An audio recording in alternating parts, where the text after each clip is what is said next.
ஜெபிக்க சொன்னால் நமக்கு வருத்தமாக இருக்கிறது. காரணம், அவரோடு நாம் சஞ்சரிக்காமல் இருக்கும் போது.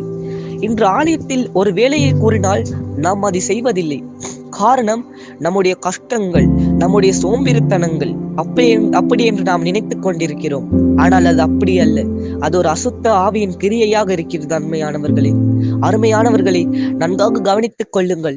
தேவனோடு நாம் சஞ்சரித்தால் தேவன் அவருடைய பலனை தருவாராம். அன்பானவர்களே, இதை எத்தனையோ பேர் பார்த்து கோபப்பட வேண்டாம். நான் ஆவியானவர் எனக்கு கூறினதையே நான் உங்களுக்கு கூறுகிறேன். ஆவியானவர் ஒவ்வொருவரையும் ஒவ்வொரு விஷயத்திற்காக உலகில் அழைத்திருக்கிறார். சாமுவேலை எதற்காக அழைத்தார்? ஒரு தீர்க்கதரிசியாக, ஒரு ஆசாரியனாக, இஸ்ரவேலுக்கு ஒரு தலைவனாக அவர் அழைத்தார். 3 பதவிகள் அவனுக்கு கொடுக்கப்பட்டது. ஏன்? இஸ்ரவேலின் முதல் ராஜாவையே அவர்தான் அபிஷேகம் பண்ணினார். தாவீதையும் அவர்தான் அபிஷேகம் பண்ணினார். அருமையானவர்களே, இன்று நாம் நம்முடைய பெரிய ஊழியக்காரர்களுக்கு நாம் மறைமுகமாக செய்கிற வேலை மற்றவர்களுக்கு தெரியாமல் இருக்கலாம்.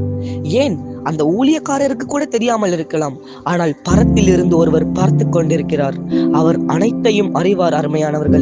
அருமையான தேவ பிள்ளைகளே, இன்று முதல் நாம் எதை செய்தாலும் மறைமுகமாகவோ வெளியரங்கமாகவோ எதை செய்தாலும் ஜனங்களின் மத்தியில், அவர்கள் மத்தியில் ஒரு நல்ல பேர் உண்டாவதற்காக